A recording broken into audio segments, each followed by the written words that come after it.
কান্তকবি রজনীকান্ত সেনের বর্ণাঢ্য জীবনী নিয়ে ধারাবাহিক কয়েকটি প্রামাণ্যচিত্র আপনাদের সামনে তুলে ধরতে হাজির হয়েছি আমি আবুল হোসেন। বিস্তারিত দেখার জন্য আমন্ত্রণ জানাচ্ছি। বাংলা গীতিকাব্যের প্রবাদ প্রতিম প্রখ্যাত পঞ্চকবির অন্যতম রজনীকান্ত সেন বাঙালির সঙ্গীত সাধনায় এক স্তম্ভ বিশেষ। তিনি গীতিকার ও কবি হিসেবে সুপরিচিত ও সুপ্রতিষ্ঠিত হলেও তার জীবনকথা তেমন রচিত হয়নি। ফলে অকাল মৃত্যু এই প্রতিভা সম্পর্কে আমাদের জ্ঞান অনুপুঙ্খু নয়।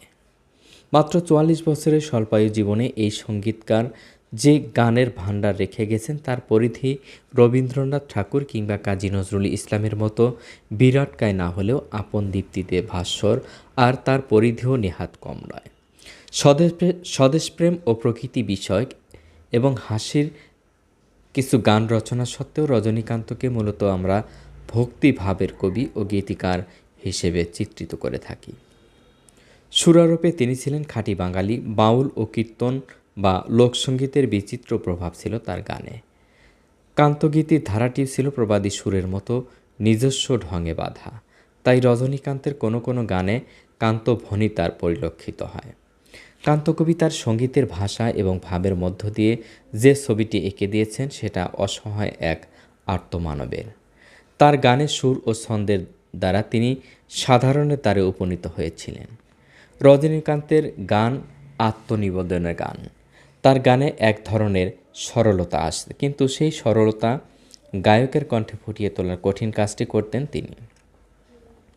তার গানের কারুণ্য, স্নিগ্ধতা, সারল্য একটি নিবিড় সঙ্গীতরূপে মনকে আপ্লুত করে রাখে। তাই তিনি আমাদের কান্তকবি, আমাদের একান্ত পরিচিত সুরস্রষ্টা। স্বভাবকবি রজনীকান্ত সেন 1865 সালে সিরাজগঞ্জ জেলার বেলকুচি উপজেলার সেন ভাঙ্গাবাড়ি গ্রামে জন্মগ্রহণ করেন।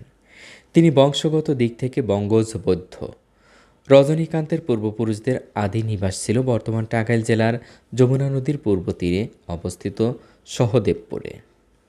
তার পিতা গুরুপ্রসাদ এবং মাতা মনমোহিনী দেবী। গুরুপ্রসাদ ছিলেন কাটোয়ার মুন্সেফ এবং রাজশাহীর জ্যেষ্ঠতম আইনজীবী। তিনি গান ও কবিতা লিখতেন। তার রচিত প্রকাশিত গ্রন্থ পদ চিন্তামণি 1283, অভয়া বিহার প্রভৃতি। আর সাহিত্যপ্রিয় মনমোহিনী দেবী পড়ালেখা জানতেন। হেমচন্দ্র তার পছন্দের কবি ছিলেন। প্রসঙ্গত রজনীকান্তের মামা সিরাজগঞ্জের বাগবাটি গ্রামের 55 সেনও কবিতা লিখতেন।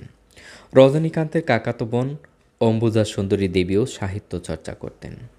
শৈশবে রজনীকান্ত যেমন চঞ্চল তেমনি দুরন্ত ছিলেন। পড়ালেখা তেমন করতেন না। আবৃত্তি গান তার প্রিয় ছিল।